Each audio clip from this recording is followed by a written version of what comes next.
Hi, Dr. Gary Frenette here. And as you recall, you've already seen, I believe, the first chemotherapy video which we would recommend, and that's a general chemotherapy video. In that video, we talk about some of the commonalities that all treatments share and how you can anticipate and react to some of the potential issues you might face. However, as we mentioned, there's about 75 different medicines that we call chemotherapy.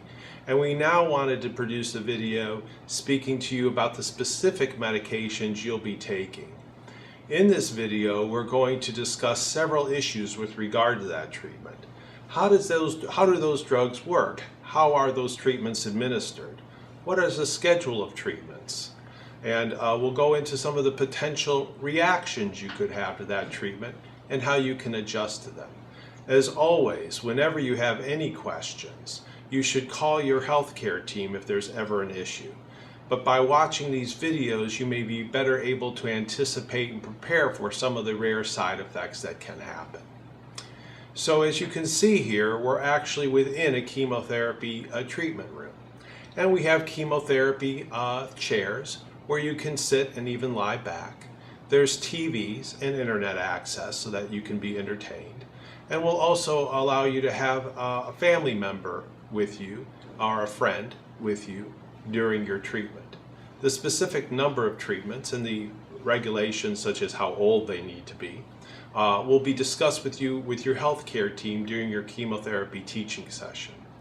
These videos, for example, are meant to supplement but not to replace that specific interaction you're going to have with us prior to your treatment, so you'll be able to get all your questions answered. During this video, what we'd recommend, as with the first video, is that you write down any questions you might have about your treatment, and then we can discuss those specifically when you come for your appointment to make your appointment more productive and to make sure all your questions have been appropriately addressed. There are some issues that you might imagine come about when you're getting chemotherapy treatment that I'd just like to discuss briefly. And as you can tell, we're in a large chemotherapy treatment room.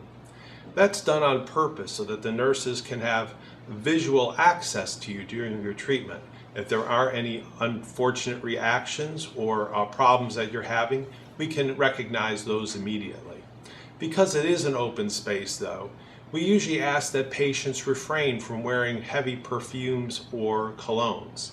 Although you may not be bothered by them, other people may be more sensitive to smells during that treatment and therefore would appreciate you wearing as little perfume or cologne as possible.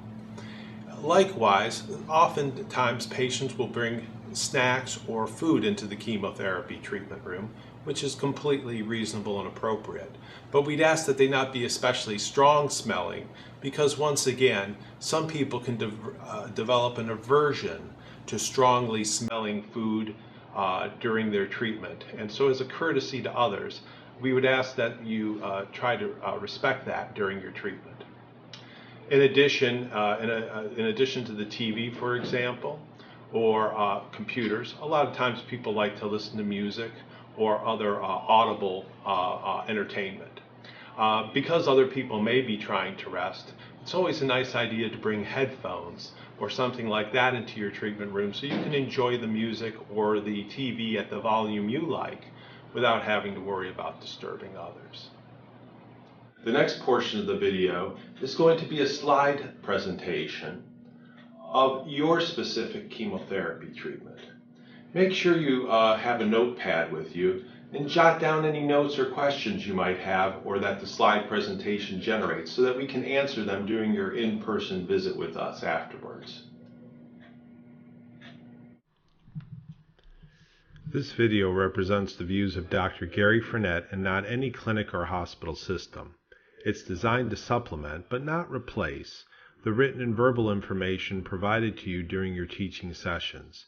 It reviews common trivial side effects, as well as rare but life-threatening complications of therapy. Today we're going to talk about the drugs 5-FU or 5-fluorouracil, leucovorin, and oxaliplatin. When given together, they are called Folfox-6 chemotherapy, and they are sometimes given with or without another drug actually an antibody called Avastin or bevacizumab.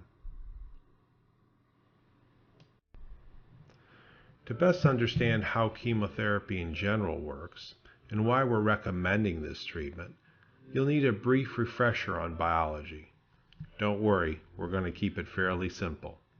Remember, all living things are comprised of cells, and the blueprint for how a cell and our bodies are made is encoded in a molecule called deoxyribonucleic acid, or DNA. Here's a video showing this process.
So cancerous tumors are characterized by uncontrolled cell division.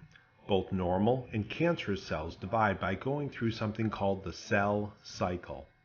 And the cell cycle goes from the resting phase through active growing phases and then to mitosis, otherwise known as cell division. And the ability of chemotherapy to kill cancer is its ability to halt cell division. When the cancer cells are unable to divide, they die. Chemotherapy kills cancer cells more effectively than normal cells because the cancer cells divide faster and don't have time to repair themselves within the cell cycle. We're going to show a brief video about the cell cycle in general now.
So the scheduling of chemotherapy is set based on the type of cancer, the rate at which the cancer cells divide, and the time at which a given drug is likely to be effective.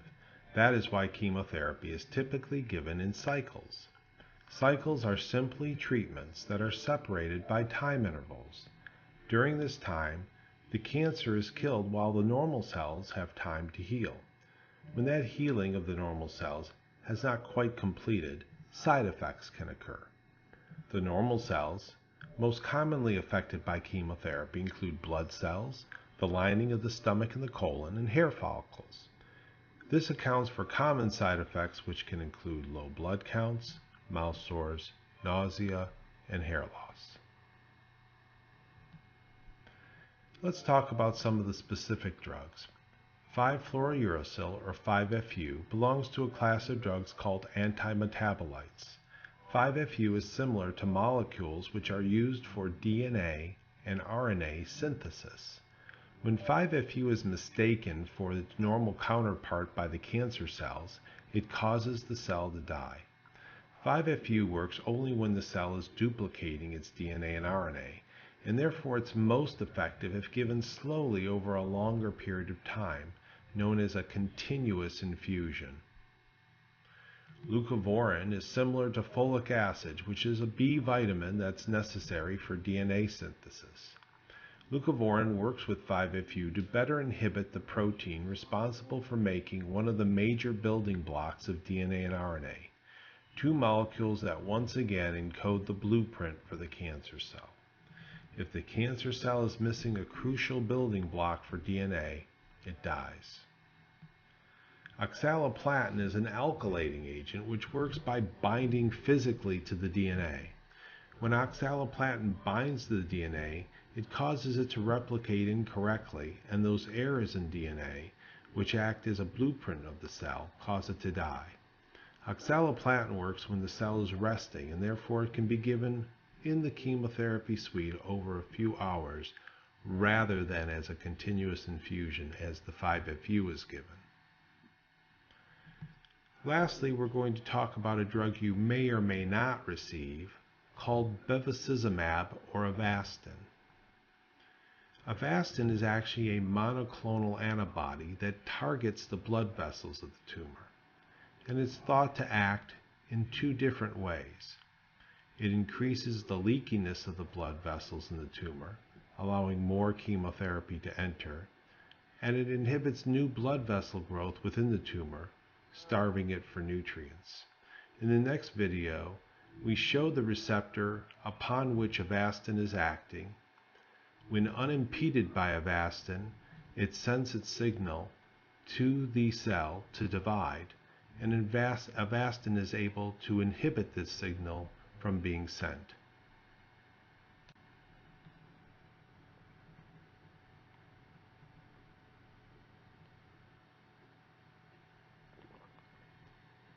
Here you see the VEGF on the surface of the cell. The VEGF protein combines on the surface of the cell, sending its message to the nucleus. This is what's specifically inhibited by Avastin.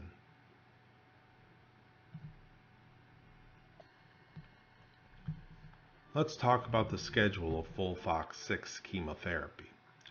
All the drugs are given by vein, intravenously or IV, every 14 days for a variable number of treatments. Anti-nausea medications are given by vein also prior to administration of Folfox-6. The chemotherapy regimen itself takes about 4 or 6 hours to administer in the chemotherapy suite. However, at the completion of that chemotherapy, the 5-FU is also given as a continuous infusion. We use a portable pump that you can carry on your belt, and therefore a port or venous access device is necessary to administer the drug over that 2-day course. Growth factors such as Neupogen may be given under the skin, that is subcutaneously, in some instances to help your white cells recover more quickly. Here's a graphical representation of the schedule. As you can see, 5-FU, leucovorin, and oxaliplatin are given in the chemotherapy suite, and then denoted by the yellow arrow, the 5-FU is also given as a slow infusion over 2 days. As I mentioned, Avastin, the monoclonal antibody, may also be given in some instances. Neupogen, which helps support the white blood cells, may be necessary and be given for a few days after the treatment is completed. And the entire course of the treatment or cycle is 14 days.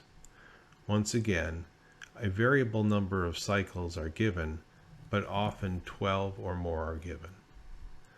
Therefore, if 12 cycles of Folfox-6 are delivered, that would be 12 cycles, each comprising 2 weeks, or a total of 24 weeks of treatment. Let's talk about reactions or infusion reactions that can occur with the administration of these drugs. Infusion reactions are usually due to the oxaliplatin and rarely the 5-FU. They occur much less than 5% of the time. The symptoms can include difficulty swallowing or speaking, otherwise known as laryngeal spasm, shortness of breath, jaw spasm, a sensation of a thickened tongue, or a feeling of chest pressure.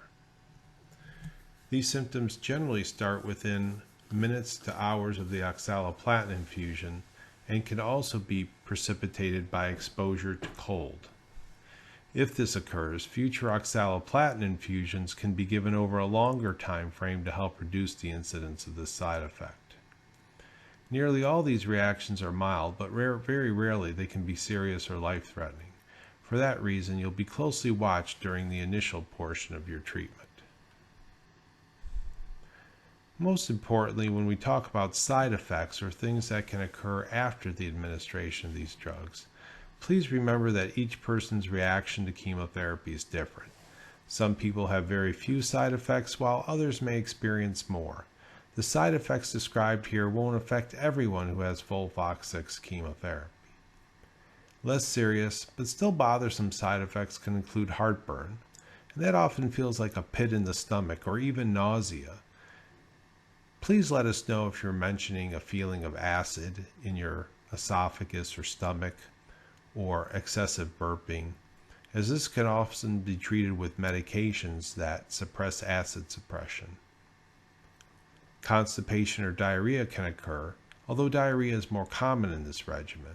It can be treated by eating soluble fiber or the BRAT diet, such as bananas, rice, applesauce, or toast, or of course antidiarrheal medications. Hair loss can occur about 2 to 3 weeks after initiation of the regimen. Loss of hair on the head occurs first, but eyebrows, eyelashes, or pubic hair can be lost as treatment proceeds, and that's quite rare with this regimen. Your hair will grow back at a normal rate after treatment, but may at first have a different color or texture. Usually hair loss with this regimen is quite gradual, but ultimately it's likely to be noticeable. The cost of your wig may be covered by insurance. Cold sensitivity occurs with the drug oxaliplatin. Avoid directly touching very cold things, for example, something in your freezer. 5-FU can cause the skin or moles on your skin to darken, and this is temporary. Both 5-FU and oxaliplatin can cause your eyes to water or become irritated. Conjunctivitis is also a term that's used for this. Mouth sores as well as nasal tenderness can occur and are treated with mouth rinses, non-alcoholic mouthwashes, and occasionally medication which numbs the lining of the mouth. Blood counts, especially white cells that help you fight infection, are reduced with this regimen. This usually occurs 5 to 7 days after treatment's given. You should report any fever greater than 100.5 or shaking chill to your healthcare team. You may also be given shots to help promote recovery of your immune system. Nausea is usually quite mild with this regimen and occurs 6 to 48 hours after treatment. You'll be given anti-nausea medications before your treatment, by vein, and by mouth afterwards as needed. Numbness of the hands and feet can occur, and this is due to the effect of oxaliplatin on nerves. This is called peripheral neuropathy. You may also notice that you have difficulty with fine motor movements, such as buttoning shirts or putting in earrings. It's important to report your symptoms to us, as they may be controlled by slightly lowering the dose of the drug. This side effect usually improves over a few months after the treatment's finished. Folfox-6 chemotherapy can also affect fertility, and talk to your healthcare team if this is an issue for you. during chemotherapy, you should practice adequate contraception. Next, let's talk about bevacizumab or Avastin side effects. Once again, not all patients receive Avastin as part of the Folfox-6 regimen. If you do receive this drug, there are a few very rare but significant side effects you should know about. First, there is a risk of GI perforation, otherwise known as bowel leakage, which is increased with Avastin. Symptoms would generally include severe abdominal pain and fever. Both the risk of bleeding and blood clots are increased with the use of Avastin, and you should report any red, maroon, or black tarry stools to your healthcare team. Also, be alert for swelling in a limb or acute shortness of breath. Lastly, wound healing is delayed when you're on Avastin, and usually you should be off the medication for 4 to 6 weeks prior to major surgery. As we mentioned previously, you're going to receive medications by vein prior to your chemotherapy to help prevent nausea. In addition, you'll receive some prescriptions for pills that you can take at home by mouth if you experience nausea. Now, once again, if you experience nausea, please take the medication as prescribed and don't just simply wait for it to go away on its own. Also, since these medications can cause constipation, you may need Miralax or another mild laxative. Some of the medications you may have a prescription for include Zofran or ondansetron. You could take one 8 milligram tablet every 8 hours as needed for nausea. These medications don't cause drowsiness, so it can be a good choice during the day. Phenergan or promethazine can be taken once every 6 hours as needed. You can get a little drowsiness with this medication, so you'll want to look and wait and see how it affects you. Ativan or lorazepam is taken once every 6 hours and generally almost always causes sedation. It can therefore be a good choice at night when you're trying to get some rest. Let's review some frequently asked questions regarding Folfox-6 chemotherapy. First, can I drive to my chemotherapy treatments? Well, we'd like you to have a driver for your first treatment. If you receive drugs such as antihistamines that cause sedation, you may need a driver also for subsequent treatments. You'll also need to drive into the office 2 days after your infusion to have the pump removed. Will I gain weight with steroids such as dexamethasone? Well, these drugs can cause fluid retention and increased appetite in some patients. Be aware of your food intake as well as the quality of the food you're eating. That is, avoid excessive desserts or salts or simple carbohydrates. Can I get manicures, pedicures, massage therapy? Well, manicures and pedicures are usually avoided during aggressive chemotherapy. If you're receiving chemotherapy chronically, it may be possible to have manicures or pedicures, but you'll want to bring your own tools and avoid cutting cuticles. Avoid skin scrubs if you have skin sensitivity on the palms or soles also. However, massage is usually very helpful during treatment, but avoid deep muscle massage if your platelets are low. Remember, platelets are the cells in your blood that help your blood clot. Are there any food restrictions? Avoid uncooked fish, meat, or eggs. There are no food restrictions regarding fresh fruit and vegetables. Simply wash them as you normally would before you eat them. You may find you prefer cooler, lighter foods and meals during treatment, such as smoothies with protein supplements or Greek yogurt, and those can be healthy, attractive food choices during chemotherapy. Can I exercise during chemotherapy? Absolutely.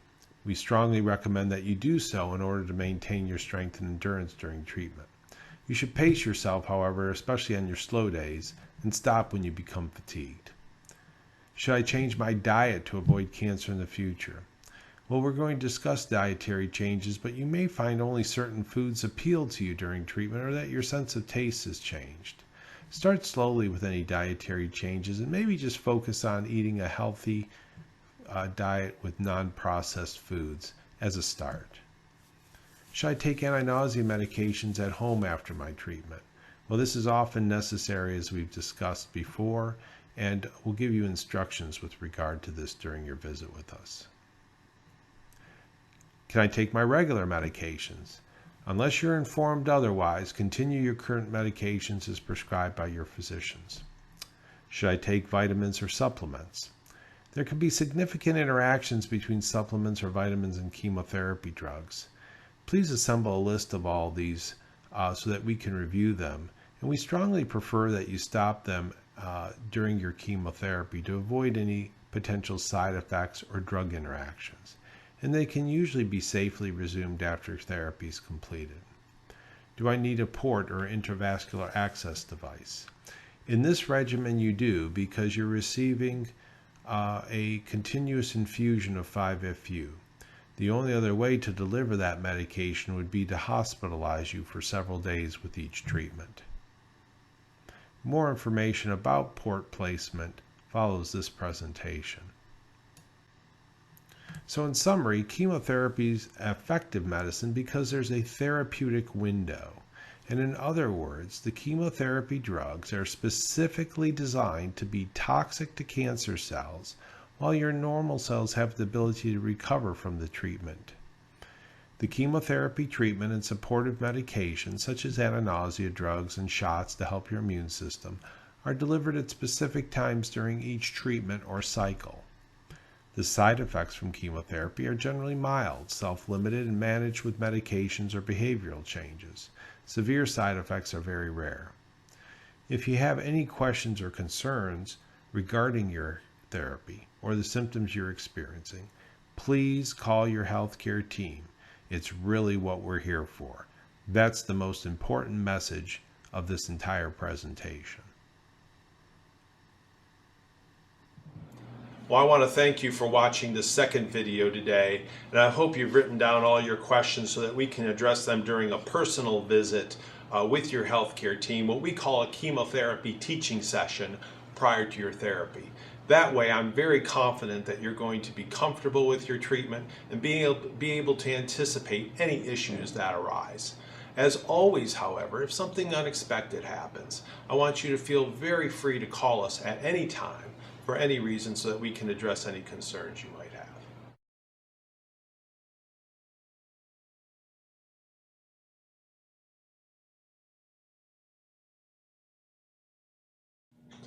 My friend and colleague, Dr. Eric Wang, is now going to briefly discuss the use of venous access devices, or portacasts as we sometimes call them, in the use of chemotherapy.